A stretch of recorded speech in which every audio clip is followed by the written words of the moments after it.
here at your Sydney Swans. Cheers, cheers, the red and the white, honor the name by day and by night. Welcome back to A Bevy of Bloods, a fan podcast of the Sydney Swans Football Club. So to all you loyal Swans out there, you just can't get enough of the red and the white. Fluff up your tail feathers and settle in for a potentially biased yarn about all things to do with our beloved Bloods. While our loyal Swans are marching onwards to victory. G'day there, Cygnets and Swanlings. Welcome back to A Bevy of Bloods. You're joined as always by the boys from Sydney. I'm Chris and this is Swan Superfan Sam. That's right, you lucky loyal Swans fans. In this review episode, we're going to be chatting about the third quarter, plus the rest of the game. And remember, if you like what you hear, give us a follow. Okay, let's kick things off with a quick game recap. All right, perfect. Last Thursday night, in front of only 27,000 people in Marvel, in across the road from the MCG, as Dimmer reminds everyone, the Sydney Swans defeated the Western Bulldogs by 14 points with a final score of 16-6, 102 to 12-16, 88. All right, Superfan Sam, mate, your perfect season of seeing every single Swans game live is well and truly underway. You're at the game, mate. Marn Grook, how was the emotion? How was the atmosphere at the game? Look, it was mentioned on a review that Noddy posted. I think the pre-match speech went on for a little bit too long. There was no didgeridoo at Marvel, which was disappointing. What? Yeah, no, they don't play music in Melbourne. I think they've got enough fans that cheer. They don't need to play music. So, but yeah, look, it was good. It seemed, there's always good Swans showing there. I think the Doggies, it seemed like they had more fans, probably below where I was sitting. But there was good representation of the Swans. And I think the Doggies fans certainly got loud in that last quarter when they were on a comeback. Yeah, sounds it. I think to the Didge, the Didge should be compulsory during my group. I don't understand what they couldn't find a didgeridoo player in all of Melbourne for this game. Just does my head in. And the Swans, we are loud enough at the ACG to not warrant a damn music playing, but it is what it is. It was a bit of, we kind of got away with a fair bit in this game, mate, right? That's Norton going down pretty early, Ed Richards going down when he was on an absolute tear as they sent JJ over to him. And they had a flu before the game even started. Yeah, and Scott got injured 10 minutes Yeah, Anthony Scott came out with the flu or something along those lines. So he got concussed, and then it was James O'Donnell, I think, or O'Connell. Right, okay. Got injured. Sorry, had the flu before the game. So, I mean, pretty notable in particular with Norton and Ed Richards going out. Nonetheless, the Doggies really brought it up to us. And I think if they just kicked straight and didn't hit that post that many times, it would have been a pretty scary one. And all to say, the Swans were really on the back foot for a good chunk of that back end of that game. Yeah, look, we were in trouble. I think they were the clear better team in the first half. I thought Papley was really good in the first half, actually, but he dropped off in the second. But outside of that, it just seemed like everyone was playing all right and doing their job. But the Dogs, especially Richards, were just really on a tear. They couldn't kick as straight as they would have liked. I think, the umpiring was pretty poor all round, but we did get some pretty good decisions our way. By good, I mean beneficial for the Swans, probably not best ones paid. Like that 50 metres at the end of the game, if that happened to us, we'd be livid. Mate, and it was the main talking point for like good 24 hours there across the AFL, wasn't it? Yeah. Like every single time I open up Twitter or whatever, there was a picture of McLean just standing there with his, just getting a 50. I also say there was a pretty poor call. It was pretty ordinary, but I mean, it went both ways, as you said. Like it was pretty ordinary. I was livid about the 50 metres for that tackle, the perfectly executed tackle from Chad just before half time that was called high, wasn't high, and then pointed at the screen. That's not dissent. Anyway, let's move on from the umpiring. That's not why we're here. But look, that's true. Yeah, the Dogs played. They played very well. I can't believe that Riley Sanders is their sub.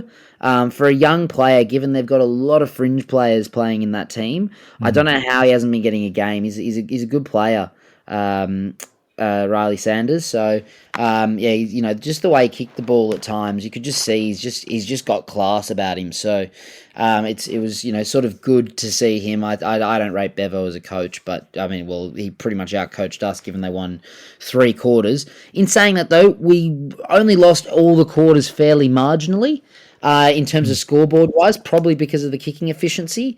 But in they did win 3 out of the 4 quarters, and yeah, I mean it just really came down to one man who we'll touch on a little bit later as to the third quarter. But yeah, one thing I wanted to touch on while we're here in our 11 games this year, only 3 teams have kicked positive against us, which is Collingwood in round 1, Essendon in round 2, and GWS in round, I think it was round 10. So when you say positively, you're saying more goals to Yeah, behinds. more goals to behind. So, over 50% scoring accuracy, not taking into account out on the full because they just don't have that on the AFL app. So I can't measure that.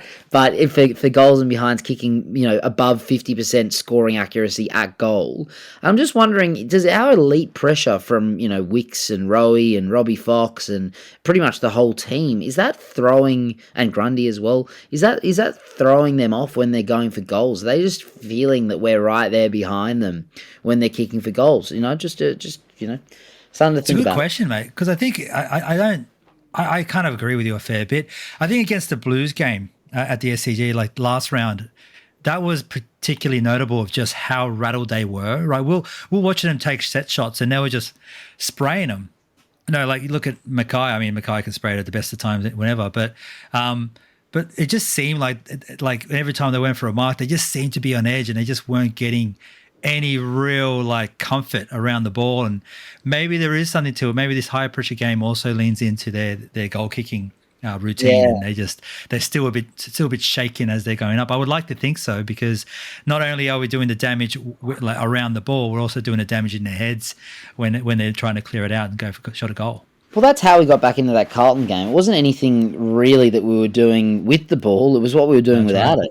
Yeah. So, right, yeah. and this game here, I mean, I think, I think what was really key is that we had that, that I guess the pressure and the efficiency. Whether that's efficiency, kicking efficiency or disposal efficiency, or we were more accurate kicking for goal. These sorts of things. They're just we have been efficient, and our pressure's just been elite. Yeah, mate. I mean, statistically, if we're going to be higher on disposals, we obviously don't need as many of them. And if we're going to be better at kicks for goal, we don't need as many shots at goal either to win a game. I mean, consistently, we're getting just about and over that 100 point mark. And I think it's something like 9 times out of 10, the first team who hits 100 points is going to win that game. And that's just because of the nature of the time of the game was when you hit those numbers as well. But it also is telling that during this season, we had 1, 2, 3, 4, 5, 6, 7 games out of the 11 hit over 100 points. So if we're going to be efficient, statistically, we're going to do some damage, right? And it's really putting through. It's not to say that, I guess what you're saying is that you can probably drop in other parts of the game, but if your efficiency and your pressure are high, like ours, that's basically our gameplay, you're going to beat a lot of teams, or at least you're going to rattle teams into not playing their game. I think that's the way you're saying it. Yeah, exactly, for sure. I think some games we've won and we haven't played our best footy. I would say the game against the Dogs on the weekend. I think the stats show that we know that they were more dominant, but we managed to get up, and 14 points it's still reasonably comfortable, sort of. I wouldn't say so, but it could be closer. Yeah, that's it. I mean, like you said, the Doggies did pretty well, man. Like, they beat us pretty soundly in a few different cases. Like disposals, they were up 39. Inside 50s, they were up 14. Clearances, they were up 8. Contested marks, they were up by 8. It's the 16 behinds that really did them. Like, that did them dirty. And the one part of our game is tackles, right? We always got to win that tackle count. We won the tackle count by 21. That's solid. But, and this is something I want to hear from you, mate, only 3 tackles inside 50, whereas the doggies, I think, had 11. So there is genuinely a problem in that forward line of putting down enough tackles and getting that ball to stop. They're actually plus 11. Last 11. Sorry, yeah, right. Yeah. So 14 inside 50 tackles for the doggies, and only the 3 for the Swans. You're right. Thank you. Yeah, well, it's interesting because you just think that there would be more, and it's crazy to think that there were only 3 stoppages that we caused inside 50, if that makes sense. Obviously, they could have tackled us inside 50 and caused that stoppage, but for us, we only caused 3 of them. And one of those is a tackle from Will Hayward, I think. Was it on the Bond that he kicked a goal? So that was a tackle inside 50, so that wasn't even a stoppage. So it's just interesting to note. But I mean, look, it may have been a reason the game was closer, but obviously in this sense, it's not necessarily the reason that it wasn't detrimental. Yeah. Do we see it as a problem? Is this an issue in the team? I thought Wixie actually had a really good game. I thought he was really charging at the ball, was going pretty hard. It just, obviously the stat lines don't show it, but that's just the state of that role. We've talked at length that that small forward kind of pressure role doesn't really get a lot of accolades, not as many anyway that people give. But do we need to up this pressure? Like, are we needing to bring someone else into that forward line, maybe remove one of the tools in order to be more effective with those tackles? Look, I don't think so, because I want to actually touch on something. The forward line this season, I think they've been really consistent. Yeah. I think that they're providing good pressure. And there has been turnovers. Like, for example, Marty's first goal that was given 50 meters, again from the Bond. That came from pressure inside 50, and they kicked it straight to Marty. So, like, although maybe there weren't the tackles there, our forward line has been doing that, but they've also just been, it's been a good return in terms of, I guess, the spread of goal kickers inside 50. I don't think anyone's been, extremely, like, consistently starring. Obviously, Hayward's had some big games, so has Logan, but I just think that as a unit, they're doing really well to return a good amount of goals that's spread out across 5 to 7 players in there. So, well done to them, and I don't think it's a problem. Yeah, no, fair. I think it's probably been something that we've got really good at, is in just having a good structure in that forward line. I think Hayward, we knew that would be having an absolute tear this year. Like, he is on a contract year. It is notable that in the contract years, the players do play at their absolute best. We only need to look back to Stringer a few years ago when he was just absolutely insane on his way to a contract, and it is his contract year again this year. I think I'm not sure if he's willing to. I think he's certainly willing to take a 2-year deal. But I think we've got a pretty good lineup there, and we can do a fair bit with it. I mean, if we look at Hayward as an example, as you said there, like, just this consistent approach from the forwards. The goals go like this since the beginning of first round: 2 goals, then nothing; 3, then nothing; 2, 2, 2, 4, 4, 1, 2. So, like, there's a real consistency we're getting with that forward line, which is probably a big part of why we're not going to touch the way they work. As long as it's working, it's not broken. It's just leave it alone, and that's definitely going to be. And that's definitely the way that Horse approaches stuff, right? He is, if it's working and the approach is there, then let it happen. It'll come through. Yeah, for sure. Well, look, I can't hold back any longer. So go for it, mate. We held you back long enough not talking about the Chad. So it's 3 points to Chad Warner. Holy moly. He's third quarter. He set up the first 2 goals and then kicked 2 of his own. one of those from Mark of the Year, mind you, in the last quarter, kicked another goal and he gave off a Joey the Goose handball to Taylor Adams. Oh, Where Joey Goose. Yeah. yeah, it's back. It's back with a vengeance. Where he could have kicked his fifth and handed it over as the great team player he is. So, yeah, overall his stat line read four goals, 3 direct goal assists, all in the second half. So one of those goals was, I think, end of the first quarter from a set shot. 3 other score involvements that weren't necessarily goals or assists.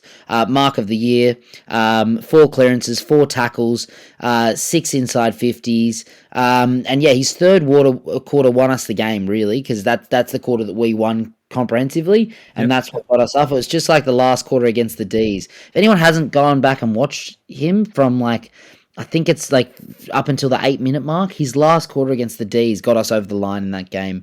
He was awesome. So he has this ability to just turn a game on its head in one quarter. And he may not be in a contract year, but I'm sure the contract talk will will help keep this form up, because he is on fire. Well, that is a rumor that the contract talks have stalled with the Swannies on the back of this absolute screamer game. And just, I think, just generally over the last couple of games, and this whole season. This year, he's been very consistent, yeah. Yeah, but in particular, the last couple of games, he's just been unbelievable. He's the talking point of the town.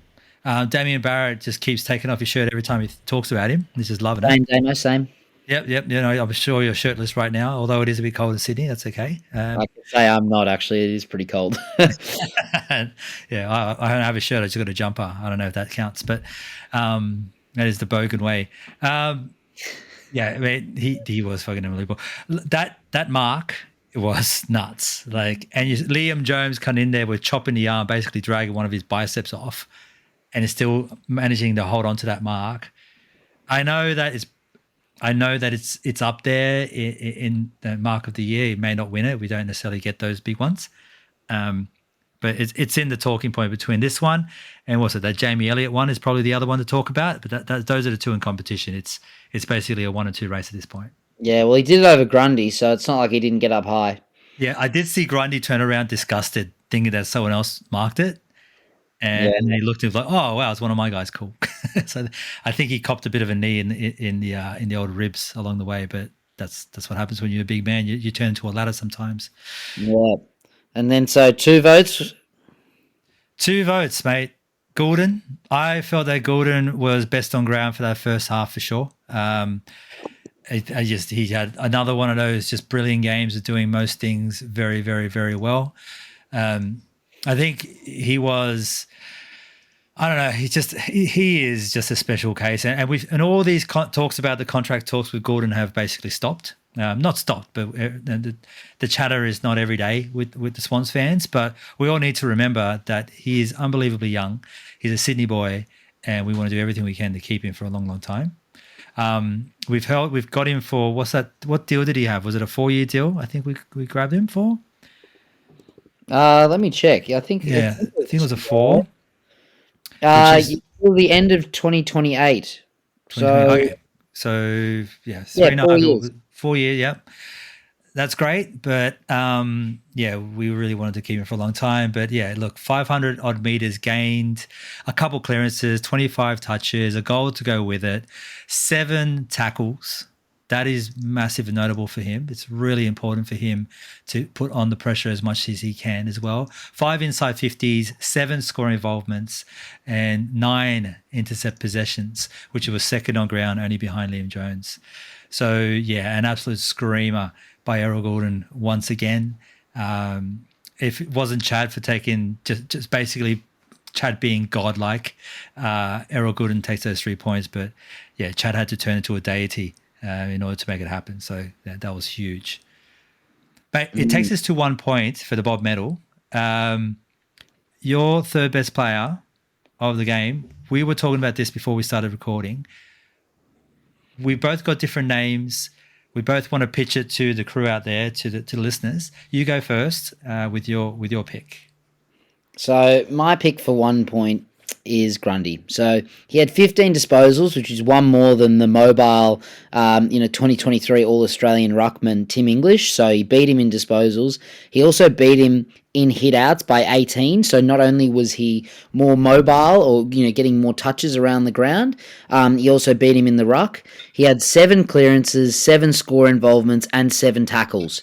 So I just think one thing we'll touch on, I think, Chris will probably we'll go into a little bit more after this, is we're not taking advantage of his dominance of 46 hit-outs and losing the clearances. But yeah, I thought Grundy was awesome. Anyway, over to yours. Yeah, mate. So I've got Heaney for my 1-pointer. I felt that he had, I think Errol had a fantastic, incredible first half. Chad had an incredible third quarter and second half generally, but I felt that Heaney had the more consistent game across the board, and I feel Grundy as well, just quietly. But so you've got, have a quick look. I had it over here somewhere. Heaney with the 23 touches, 7 tackles as well, 8 clearances, a goal to go with it for his effort, a whole bunch of pressure acts. I felt that he was just amazing. He was 24 pressure acts just behind Rowie with his godlike 34, whatever. Rowie, calm down. So I feel that it's a pretty even split between these two.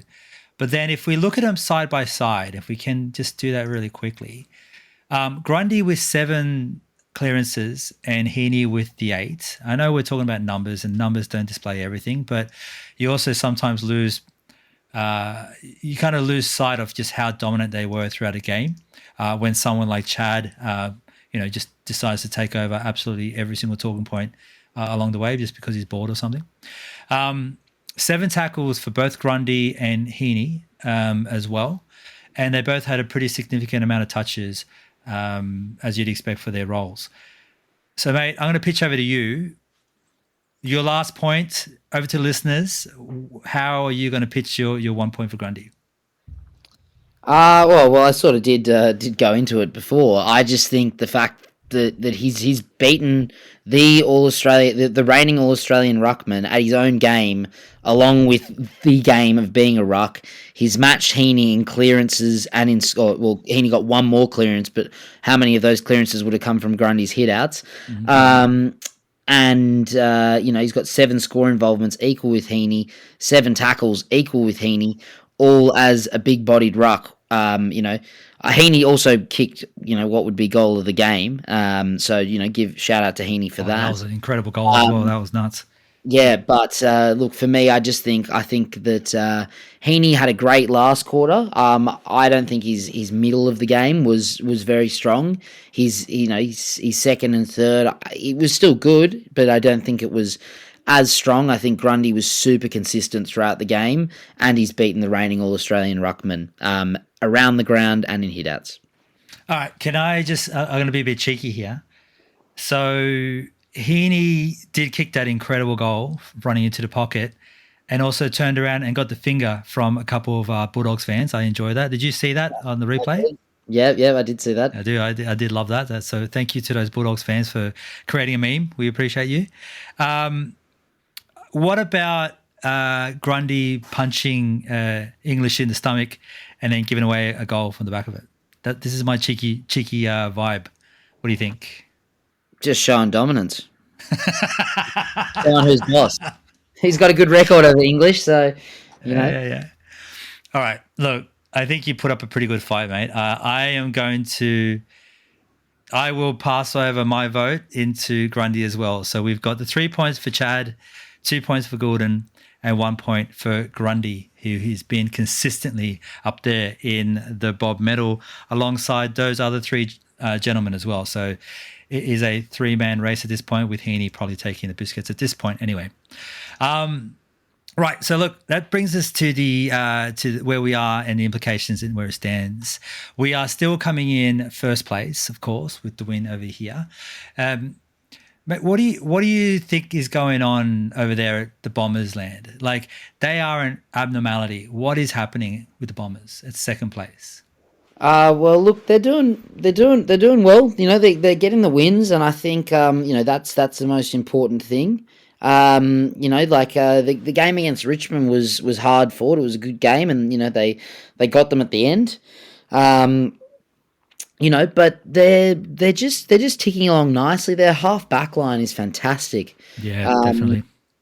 But Zach Merritt's having a great season. Stringer, as you mentioned, they're just a good. I feel like they've just got a really cohesive unit of players that are just working quite well together. Well, here's my question for you though: will they stay in second place or in top 4 for that matter throughout the season?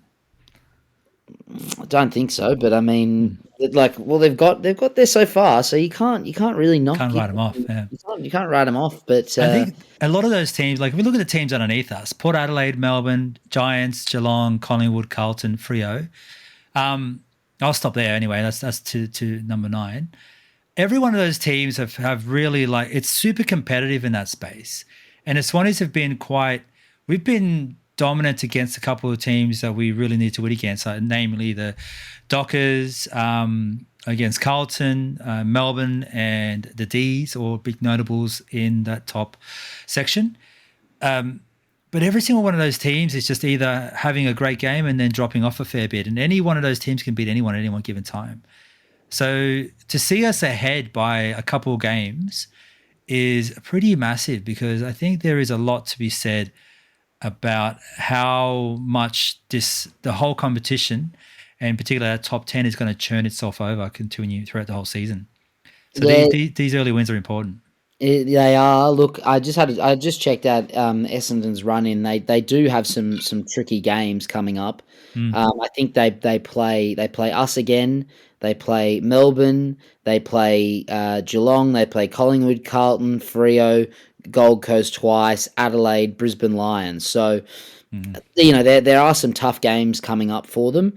I think that really you could say the top 14, the way Hawthorn are playing right now, are all in, maybe not in the best form right now, but they can all win games. I think St Kilda are really struggling, but they've still got a percentage of 90, which is only 15 off Essendon, or 14 off Essendon. So I think it's a tricky one. It's kind of, as long as we can keep winning, it just puts us in a really good spot if the teams under us just keep taking each other out. Yeah, that's it. I think that's what we're going to be looking at. Beat the teams we need to beat, compete against the ones we need to compete, and then see the season out. I think it's going well. We are at our strongest start. 10-1 record at this point is historic. So the last time we did this was in 1936. So Noddy and I have spoken about this in the past, actually. Like anything prior to 1980, I kind of glaze over. I'm just like, yeah, okay, there wasn't many teams, a different situation altogether, where it doesn't really count. But it's just a notable, right? So since 1936, number 1. At that time, I think we ended up going through to the grand final, and I think we didn't win that. And then it's happened a couple other times, and the last time we won the premiership while having this hot start was in 1918. So again, this is interesting. How much do you take away from it? Bugger all, to be honest with you. But it's just nice to see us in a strong a position at the 11th round as we are, because just what we know about the competition, anyone can beat anyone. It is great to have this strong starter anyway, and with a pretty, touch wood, healthy team for the most part in front of us, albeit without Millsy, who is going to have a look in. Mate, all right, question over to you without notice. Millsy, does he walk straight into the AFL team? No. Okay. Explain your workings, young man. Well, he hasn't even had a preseason. Yeah. He's been out since he got injured in on Mad Monday last year. Yeah. So right now we're in form, and I'm not saying at all that he's not in our best 23. However, why would we bring him straight back in? Get him fit and get him in form in the seconds. I'm not saying keep him in there for 2 months, but get him a few games in there for sure. It's not to say he can't come back, but why risk it? Why not bring him back and get him right and get him fit and firing before bringing him in. All right, devil's advocate, if you don't mind, I'll play the role. He did his shoulder, which meant that he was still doing all the running duties that he needed to do. Do we not feel that he's Very good point. I forgot about that. yeah, but I mean the latest issue was his calf, I think. So he has missed a bit of running, but do we feel that he's maybe not too far off as a point of that? Again, why why bring him back straight into a team that's going 10-1? Yeah. Get him up to, get him fighting for the place, yes, he's captain, but it doesn't mean that he comes straight back in. Give him 2 games in the resis, I reckon. Or, it just depends on when he comes back, what point of the season is that, how we're going, how the players in the team are going as well. But if they're playing like this, then, he's got to earn his spot back in. Yep. Okay. I like it. Now that is the Bloods culture, right? Everyone plays for their spot. Of course, we are all salivating at the idea of having Millsy into that team somewhere. And you just try to think of where do we fit him in? Like, does he go into the halfback? Does he go half forward? Does he take a Taylor Adams role? Does he push out Matty Roberts? Where does he go? Does he fill into the mids? Like, I would say that Roberts is the would be the casualty, unfortunately, or Braden Campbell, who had a ripper game as well, by the way. Even potentially Robbie Fox. Not to say that these players are not playing well or don't deserve it to be in the team. Just that I feel like Millsy would slot into that best 23. And we've got to wait 6 weeks now, which is ridiculous. But Luke Parker's got to slot back into that team too. Yeah, that's right. And then again, Luke Parker probably goes into a bit of VFL before he rolls up again, right? So just think, considering his age and everything along the way, unless we have a desperate need for it. So there is. We were also excited about having these fellas kind of come back into the fold, and we're like, oh great, we're going to get them after the first break, and we can't wait because we might struggle without them. So it turns out we haven't struggled at all without them, and they have been delayed in their approach to the seniors, and thankfully it's not done us any damage as yet. So we're pretty happy about that. All right, mate. Look, getting to the end of the game, before we go, we got one quick one. Tackles. So the whole concept of holding the ball is integral in understanding what AFL football is all about. One thing that we do, and that definitely you do, when you meet a lovely person, lass, typically at a nightclub, and then you invite them to the footy with us any given week, and then you're describing football to them. How would you describe holding the ball? Well, usually I get the 5-minute AFL video to do the talking for me. However, I would say that it's when a player incorrectly disposes of the ball or drops the ball whilst getting tackled. Right. So one thing, like I don't disagree. So, but one thing that's been noted, and I think the Aaron Norton one may have been one, and I think there was a tackle pointing out that the players can hold on to the ball a whole lot longer as they're trying to find a way to dispose of it. The umpires are letting it run, which is putting the tackled person into a dangerous position by twisting them, by doing whatever they need to get to, rather than just calling it a bit early. If you had some form of prior and you get stopped with the ball, then that's a tackle. So the Dimmer has complained, and as we know from all the history in the modern AFL, if Dimmer complains, they rewrite the rules. So they have come out, and the umpires have actually come out with some examples and descriptions of what is an actual tackle now. So the seasons and the AFL approach of just changing our concept of tackles midway, or just any rule midway through a season, continues. God bless it. If you can hang your hat on that, that's solid. The sun will rise tomorrow and the AFL will change the rules in your mid-year.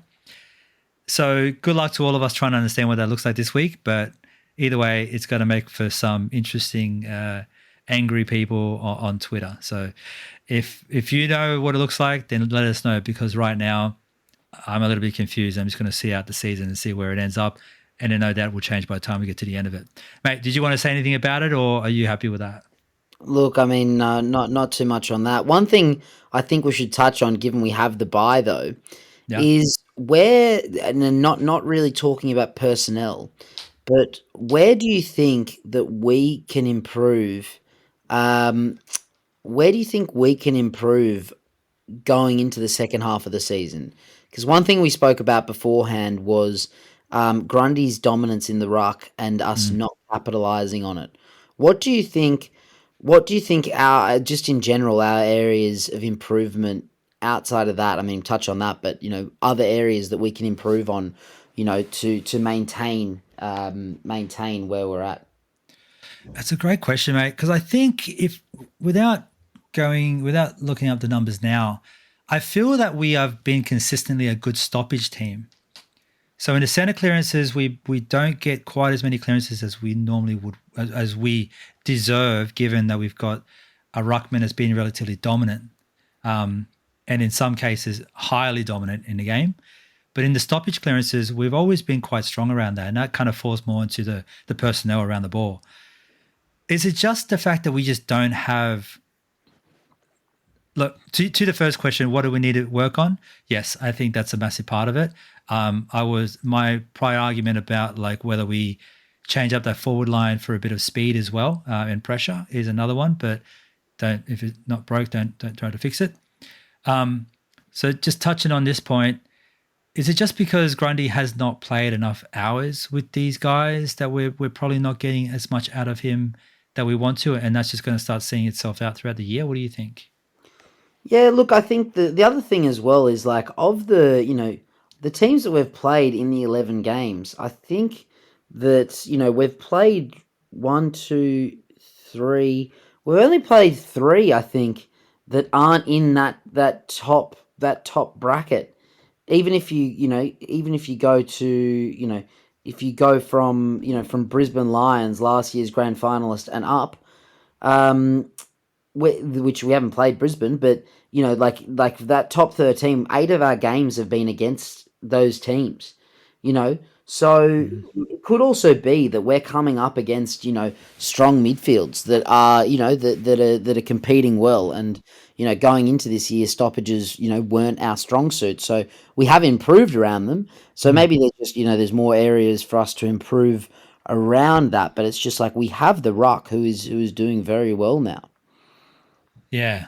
Like, is that how do you get better at that is probably the question I want to ask. How do we improve on that part?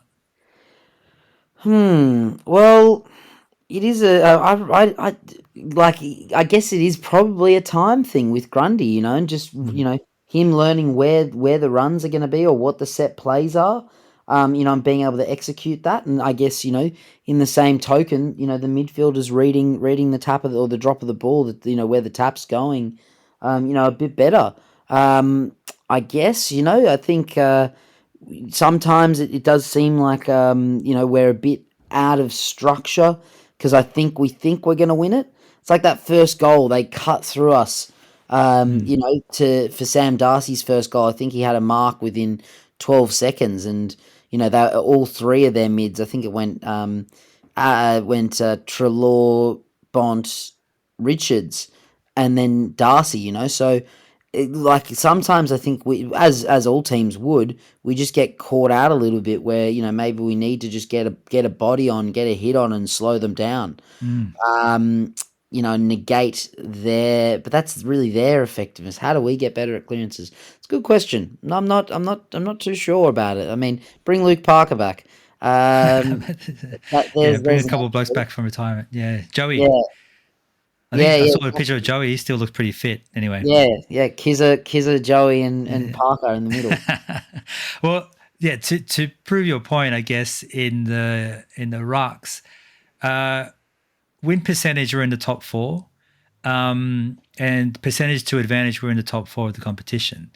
So you are 100% right. We are definitely well up there in quality of rock to our advantage, but we're still not quite getting that dominance that you might have seen in some other years that Collingwood have with Grundy or the golden age where the Ds were kind of absolutely just smashing everyone in their center clearances. And even when Libba's around, the doggies do an absolute beast mode over that as well. So we do have the pieces. It's just how they're going to fall is maybe the piece, and it could be a part of that. Heaney, one of the fellas in there, is relatively new in that hard mid roll, inside roll, and the other two gents in Rowie and Warner, although have spent some years now, are still relatively young guys. They're still quite young at it. So maybe it's just a matter of a bit of age, not so much from the Grundy part, but just the fellas around him to just fall into line and see and pick up what Grundy's putting down. Maybe that's part of it. Yeah. Look, I saw something as well. It was a stat the other day that only 21% of our kick-ins get inside 50, or I think that's what it is. Get to an inside 50, and Port Adelaide are up at 34%. So that's an area we can improve on. I know Blakey played really well on the weekend. He had 20 touches, at 100% efficiency. 100% efficiency. We caught him out last week for not being quite having that efficiency that he typically would have, and he told us to shut up basically. So thank you, Liz. But he probably is our main kick out taker. So it could be him. Potentially, I don't know. It is an area where we can improve, given there's other teams that are 13% higher than us, or 14%, or something along those lines, where we can try to get more scoring chains from kick-ins. That could be an area of improvement as well. Yeah, no, I love it. I do love that. I think Ollie having a screamer year. Blakey's having his stellar year. That back line, for the most part, being put together. We're probably missing one piece with Francis filling in that hole when he can, without a Foxy or a McCartan. So, yeah, there is improvement to be had back there. But as we've also said in the potty before, there is a bit of an aging back line. So that's something we're going to have to start blooding some of these guys. So Snell, Will Edwards, we predict, is going to get their chance relatively quickly. I can only imagine they start getting blooded in the next couple of weeks. Are we going to touch on Francis? He did have his best game, but I mean, as I said, I think in the last potty, the matchup against Mackay is good because Mackay is not a big runner. He's a body, and Francis had a really good game against him. But you put him up against Norton and Jamara, those guys run. Darcy, they're athletic, they're younger, they're fitter. It's just a bit tougher. It's a tougher matchup for Aaron Francis. So I'm not too surprised that he didn't probably have as the effect that we want him to have. But yeah, it's just not the best matchup for him, which is perhaps why perhaps they start bringing someone else in to have a crack. I mean, those guys, even Melican had quite a struggle against Jamara, and Melican's way faster and quite a quick guy for a big boy. And he still didn't have quite the dominance or the effect that we wanted on him. So tough one. Yeah. All right. Well, look, that does bring us to the end of the episode. So thanks for listening in to the end. If you made it this far, we must have done something right. The Swam and we've been taking control of this for the last couple of weeks, and we're doing okay. So please give us a like, give us a follow on Spotify or whatever the hell platform you use. And if you find us on Twitter, Facebook, or Instagram, make sure you get involved. Yeah, make sure to keep out for more content that's coming up during, the next couple of weeks, given we've got the bye this weekend. So there won't be any weekly team announcements or anything on game day, but I'm sure Chris and Noddy will still come up with some things to put out there for you. We've got a couple of ideas, yeah. Yeah, I think there's some exciting things coming up actually. Yeah. Yep. And until then, we will look forward to seeing you at the football with the next game against the Cats on Sunday, the 8th, 9th? I think it's the 9th. 9th, Sunday the 9th at the SCG. You'll see us in the Riley stand. But until then, up the Bloods and Carnew Swanee.